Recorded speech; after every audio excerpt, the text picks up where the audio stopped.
Nous fêtons aujourd'hui même les 1 an du vote de la résolution des Nations Unies en faveur de la reconnaissance des acteurs de l'économie sociale et solidaire dans leur travail pour l'atteinte des objectifs de développement durable.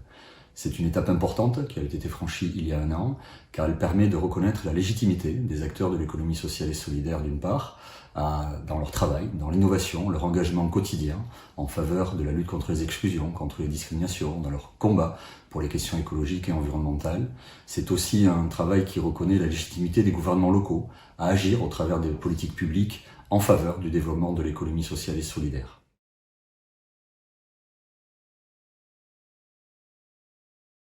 En tant que coprésident du G7, je représente les organisations de l'économie sociale et solidaire de France, de la Nouvelle-Aquitaine de façon plus particulière. C'est tous les jours que l'on s'engage en faveur du développement de l'économie sociale et solidaire. Si la résolution de l'ONU donne un écho à notre action, donne une résonance à l'échelle internationale, si elle peut nous faciliter les discussions avec les gouvernements locaux, avec les collectivités, avec les États, c'est sur les territoires, au quotidien, que nous travaillons à la structuration d'écosystèmes, à la structuration de solutions et d'innovation sociale avec les habitants en faveur des différentes transitions énergétiques, écologiques, démocratiques, en faveur d'une société et d'une transformation sociale de plus en plus nécessaire.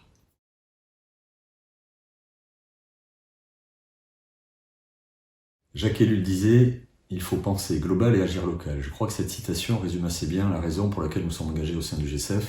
Il est absolument nécessaire que nous fassions mouvement, ensemble, à l'échelle internationale, et que nous continuions à agir localement et à porter des innovations.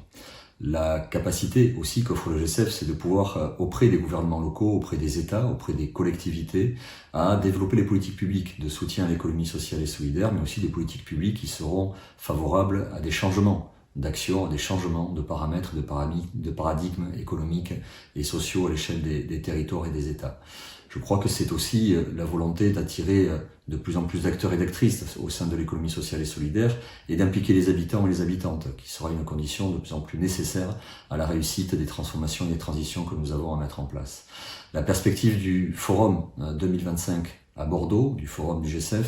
permettra de montrer et démontrer avec une pluralité d'acteurs et d'actrices, avec une multiplicité de démonstrations, de projets et d'initiatives, que les transformations sont possibles et qu'elles sont même d'ores et déjà en œuvre.